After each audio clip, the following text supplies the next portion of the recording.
we're back, still David, still One Up Gaming, still episode 359 of the One Up Gaming podcast. So we're going to this week's news. I don't think there was that much sort of stuff that was in news this week, so we'll have a quick look and see what we can find. So I'll load these up. So first of all, Masters of the Universe live action movie is no longer happening at Netflix. So there's reportedly already been $30 million spent on the project. OUG confirmed that the source code production. Mattel, however, is reportedly still trying to find a home for the project, especially since a good amount of money has already been shelled out. According to the Variety report, $30 million has already been spent in development, with the movie nabbing Kyle Allen, I don't know who that is, to play He-Man. The Lost Cities, Adam and Aaron Nee to direct, no idea what that is. And Shang-Chi, The Legend of the David Callahan to write. In fact, Netflix apparently dropped the project specifically because of budget concerns. Variety reports that all in development would cost double the $30 million that's already been spent, raising eyebrows at Netflix.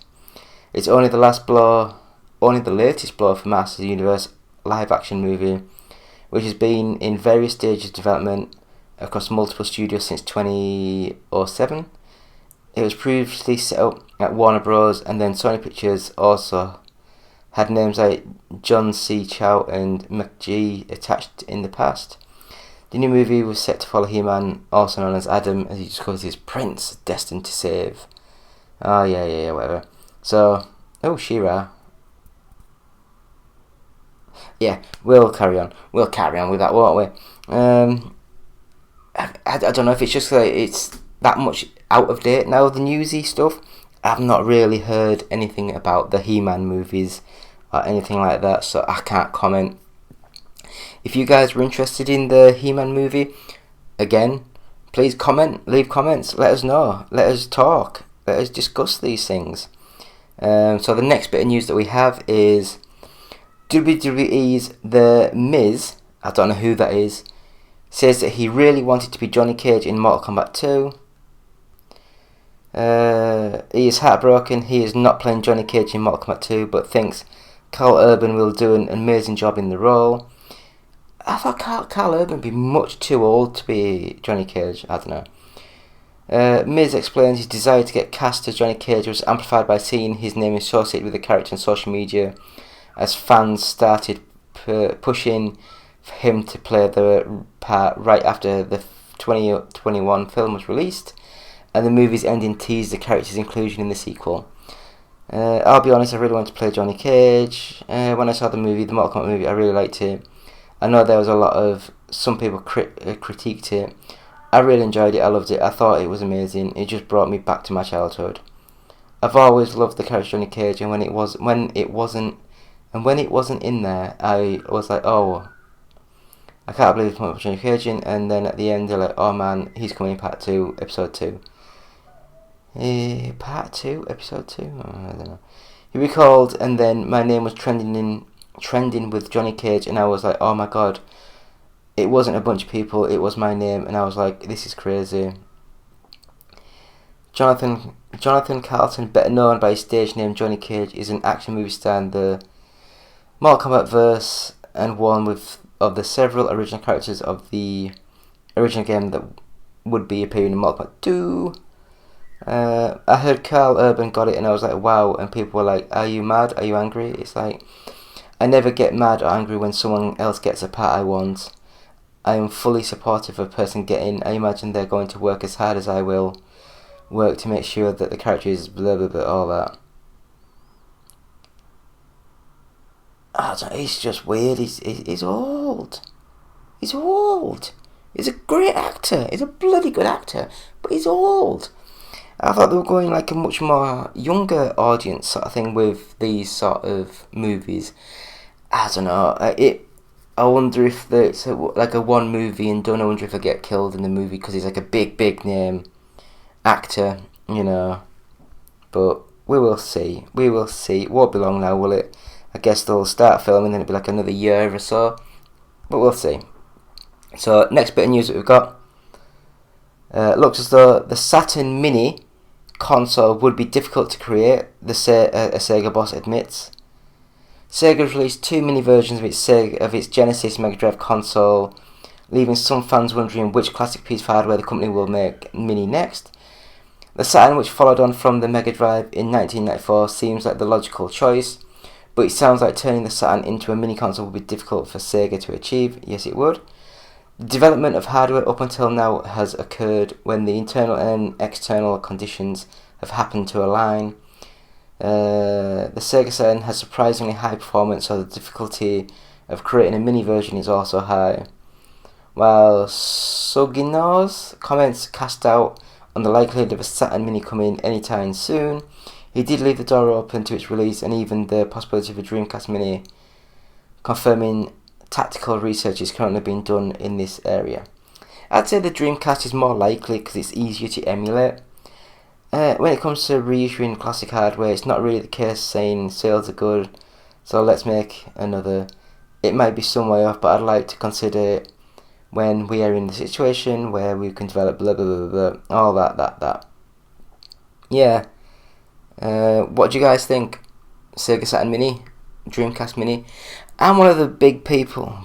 I'm one of these people that I wasn't a massive fan of the Sega Dreamcast. I loved it, but I'm a massive Saturn fan. I've got the Saturn tattoo on my hand. I've got like Virtua Fighter 2. I've got Virtua Cop, AM2's sort of thing. Got Sega Rally tattoo on my arm. So I do love the mid-90s Sega era of games. I think they were the best. They were amazing. So we'll go to the next bit of news, and that, my friends, is Call of Duty fans flock to the Xbox 360 classics like Black Ops 2 and Modern Warfare 3 following apparent server update. Classic Call of Duty games on Xbox 360 appear to be enjoying a second wind after a server update sparked renewed interest in online play. Reports indicate thousands of people were online over the weekend playing the likes of Infinity Ward's Modern Warfare 3 and Treyarch's Black Ops 2. Even the groundbreaking Call of Duty 4 Modern Warfare saw a boost.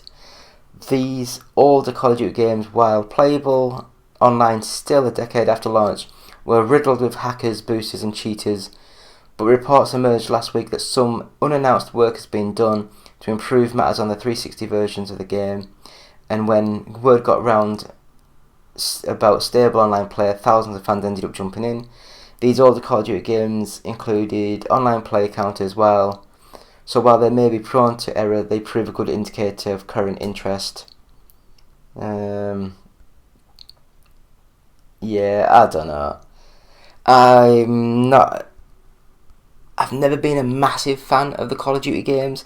Don't get me wrong, they're quite fun and cheerful run and gun games. I've never been a big online multiplayer game. I think the last time I played online games quite a lot was like Project Gotham 3. I think I played that quite a lot. Project Gotham 2 I loved. Halo 3 I think I played quite a bit, and Halo 2 I loved. And they were basically the last times I played like online sort of games. Don't get me wrong, I really enjoyed Top Spin Tennis 2 I think it was. And I really enjoyed... what else was it? There was Pro Evo 4. I think it's Pro Evo 4 that I loved. I really got into that. So we'll move on to the next bit of news. It's an end of an era as Microsoft replaces Xbox Live Gold with Game Pass Core. Microsoft has announced the upcoming end of Xbox Live Gold over 20 years after it first launched.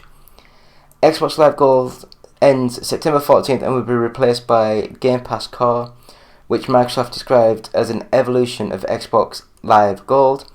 Core includes access to online console multiplayer and gives subscribers a collection of over 25 games to play on Xbox Series X, S and Xbox One for $9.99 a month or $60 a year. Xbox Live first launched first on the original Xbox on November the 15th, 2002 and was popularized by the online multiplayer portion Halo 2. The Xbox 360, the Xbox One and Xbox Series X and S all use the platform. The Games with Gold promotion launched for Xbox 360 in July 2013. This gave Xbox Live subscribers a handful of games each month, a once hugely popular bonus that has become a subject to ridicule due to the low profile of the free titles. They're not free, you're paying a subscription for it. Here's how it all works. At launch on September 14th, Xbox Live Gold members automatically become Xbox Game Pass Core members. Bloody hell. With the introduction of Game Pass Core, Games with Gold comes to an end on September 1st. Here's the list of games that... Oh god.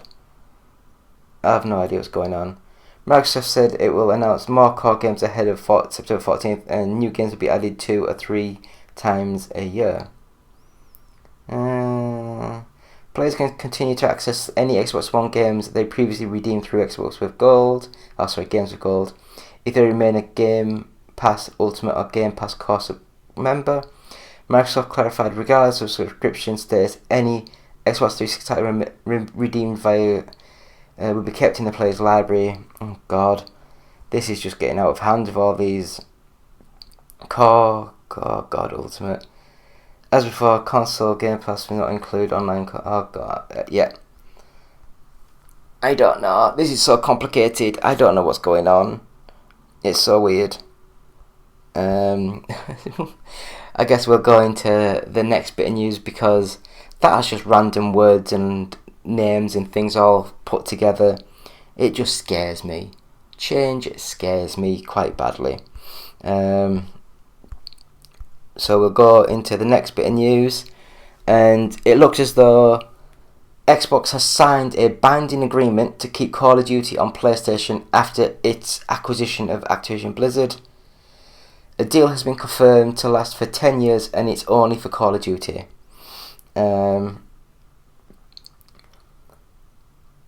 So the deal between Microsoft and Sony to keep Call of Duty on PlayStation has been confirmed to last for 10 years.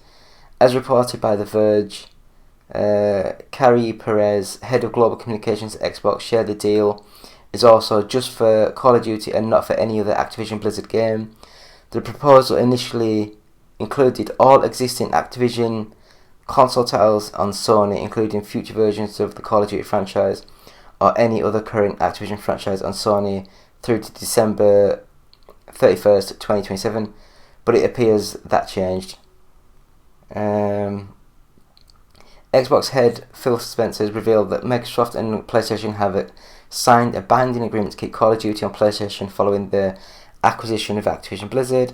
Spencer took to Twitter to announce the news and share that he is looking forward to a future where players have more choice as to where they want to play their games.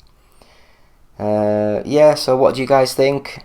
I'm not really going into the details because we've got another story after this, so let us know in the comments what you think about this sort of deal. So the last bit of news that we have got, I don't know, talk to us, let us know. Do you think it's a good thing that Microsoft are buying all these things? Because I know everyone's going, they're just buying the games and blah blah. But Sony did that 20 years ago. They went out and bought Naughty Dog. They went out and bought Insomniac. They went out and bought the guys who do the Killzone franchise and the Horizon franchise. Completely forgotten. No, it's gone. Anyway, we'll go to the next bit of news, and that is Microsoft and Activision Blizzard officially postponed merger deadline. Microsoft and Activision Blizzard have officially postponed their merger deadline to allow more time for the $69 billion deal to gain approval from the UK Competition and Markets Authority, the CMA. Activision Blizzard CCO and EVP of Corporate Affairs Lulu Xiangmazu announced on Twitter a 3-month extension to the deal after it failed to go through under its initial deadline of July the 18th. Microsoft must therefore complete Activision Blizzard by October 18th or pay several $1 billion in reverse termination fee. A recent decision in the US and approvals in 40 countries all validate that the deal is good for competition, players and the future of gaming.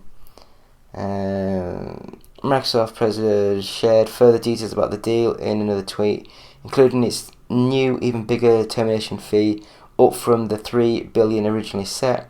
Microsoft will now have to pay Activision Blizzard $3.5 billion if the deal does not close before August 29th, and $4.5 billion if it fails to close before September 15th.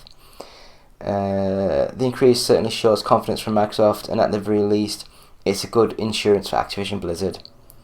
So yeah, what do you guys think? Do you think it's a good little thing or what? So we've got another few months now to see what's going on with the Activision Blizzard deal and Microsoft and all that kind of stuff. Hopefully we've got everyone else signed up to it. The UK CMA will backtrack on some of the stuff that they did and said, and then hopefully they'll get that through, because that's what you need in life. That's what you need. You need a bit of change and a bit of spice. So that's the news. We'll have a quick break and we'll be back with the UK Top 40. So back in 3, 2, 1, I don't know.